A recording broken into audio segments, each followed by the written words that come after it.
ridiculous group of things by coming clean, but I feel I have to because the American public has not only been lied to, but when I was asked to, by the intelligence community within the Air Force to continue my operations in black budget work, stealthy work, what would I think if they said that I would be betraying the American public? I told them to go fly it, go stuff it or whatever. I says I won't be a party to that. And I walked out of the room, and somebody tried to tell me to come back, and I says, out of my face, fella, you're on the ground. He would get out of my face and went on the ground. And I walked away, and went on and made a decision. And I'll stick by it. And that's why I'm here talking. I also want to get a little political sided here, although I don't like to. Right now we have an out-of-touch, runaway federal government structure that really doesn't care about the way you and I feel. They manipulate evidences of crimes, as in several instances, both in Waco and other.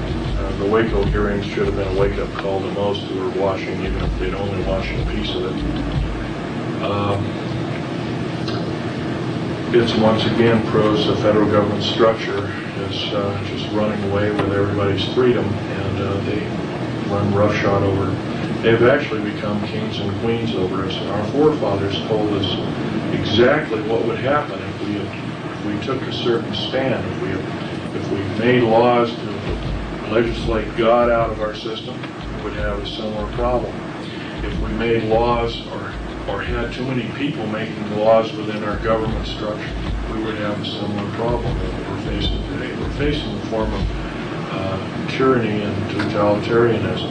Incidentally, you might want to throw a few statistics by you, and it's quite provable in a number of talks given recently, both by the United Nations and others. The United Nations is entrenched in our country. They're training our troops.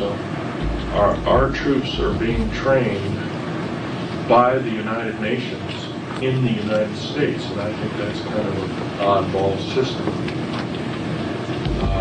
Russian troops are being trained on basically Montana and North Dakota and the northern tier states, Washington, upstate Washington, etc. There's a stockpiling of Russian tanks and hardware by the U.S. Army. For what purpose? Also, we have purchased at the cost of some $38 billion all the Russian nerve gas. Nerve gas is, their nerve gas is extremely long shelf life. We're destroying our own nerve gas, which has a relatively short shelf life of 15 years, but the Russian variety is extremely deadly. And also, I'll tell you something else about that. The Russian nerve gas is composed primarily of glandular secretions, and they even mentioned as they were downing flying saucers within their own country, they found a way of making chemical weapons from some of the alien cadavers and that kind of thing like that, from some of the glandular excretions. So once again, biological weapons against the people of the United States. There have been other talks given by other people alluring to this, including Ted Gunderson, who's an ex-FBI agent who's got tired of the federal government tromping on him, and another ex-astronaut by the name of James Groden, not the Groden of Alternative 3 book fame, but this is another Groden. A number of key government people have started coming out slowly, but unfortunately it's at a snail's pace. I'm the only one that ever worked and had a level 3 security clearance that came out from the Colt, so to speak, and completely laid everything open to the American public, or any public. Something like this was tried in Britain and in France, but person got jailed. Incidentally, I can't be charged with espionage theoretically because, according to our, including one person who said, "Oh, this place doesn't exist." Well, it's on an aerial map. It's kind of different. If it doesn't exist, then I'm just full of you-know-what, hype and hooey, so to speak, and I'm just crazy or something like that, and so be it. And if it doesn't exist, it doesn't exist.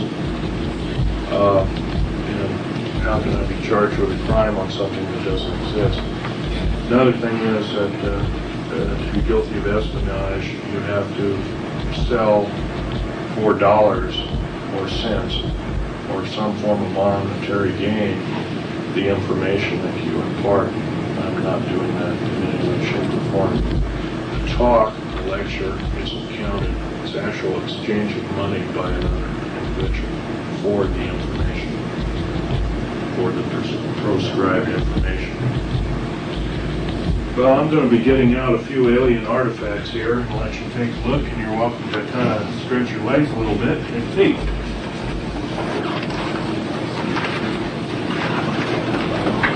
Clear off some of these things here so you can see them.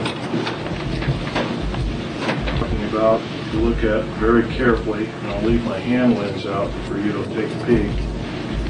By the way, when you use this hand lens, you want to get right up on the object like this.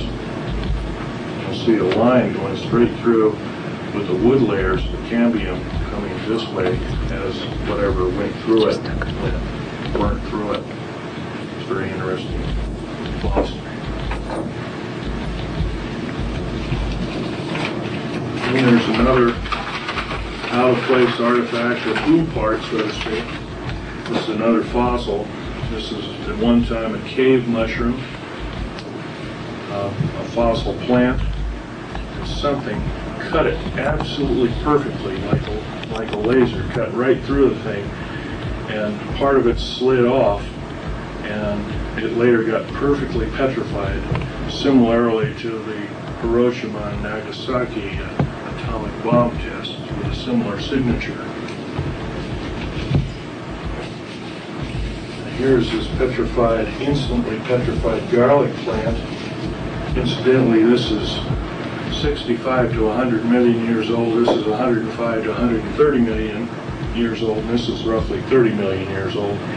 It has the exact chemical makeup and structure of quartz crystals formed on its surface and on the internal structure of the plant itself, which the top part, of course, the sprout is all broken off.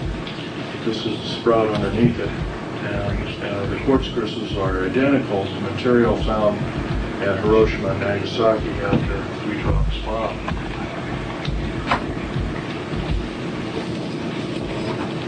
Now here's a bottle of